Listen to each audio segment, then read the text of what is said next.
మొన్న ఎన్నికల్లో చాలా వరకు చెత్తంతా క్లీన్ చేశారు. మామూలు చెత్త కాదు. ఆ నోర్లు ఏమి నోర్లో నాకు అర్థం కాలేదు, కానీ ఆ నోర్లన్నీ ఫెనాయిలే శుభ్రంగా క్లీన్ చేశారు మీరు. ఇప్పుడు మిమ్మల్ని అడుగుతున్న ఇంకా అక్కడక్కడ కొంత చెత్త వాసనలు ఉన్నాయి. ఇంకా రాజకీయాల్లో క్రిమినల్స్ వాళ్ళు మారరు, జీవితంలో మారరు.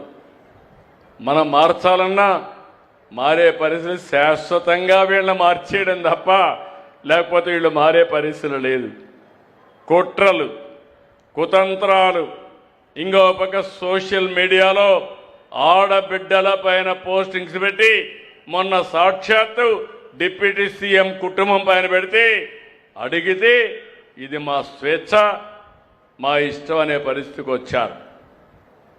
అలాంటి వారికి రాజకీయ పార్టీలు డబ్బులు ఇచ్చే పరిస్థితికి వస్తున్నాయి. నేను ఎప్పుడు కూడా పౌరుషంగా మాట్లాడను, కానీ ఒక్క విషయం మీరు గుర్తుపెట్టుకోవాలి. ప్రజల్ని కాపాడాలనేటప్పుడు నా ప్రాణాలు కూడా లెక్క పెట్టుకోకుండా పనిచేసిన వ్యక్తిని నేను. నాకెవ్వరితో గొడవలు లేవు, తగాదాలు లేవు.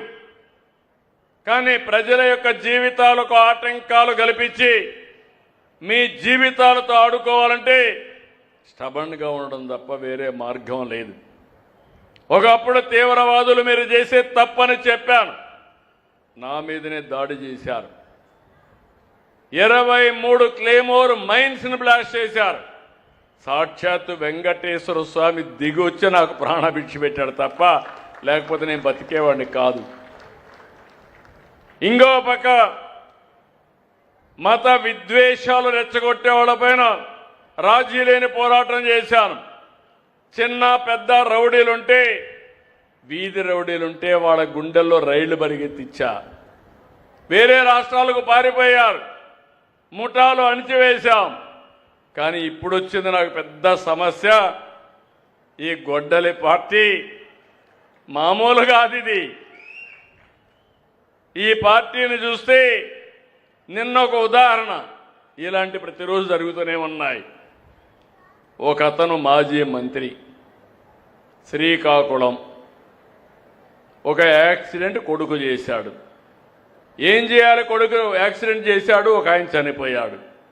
చాలా పేద కుటుంబం, గొర్రెల కాపరి, వెనుకబడిన వర్గాలు. చనిపోతే ఏం చేయాలి? ఆయన్ని ఆ కుటుంబాన్ని ఆదుకోవడం, హాస్పిటల్ తీసుకుపోవడం ఇవి చేయాలి.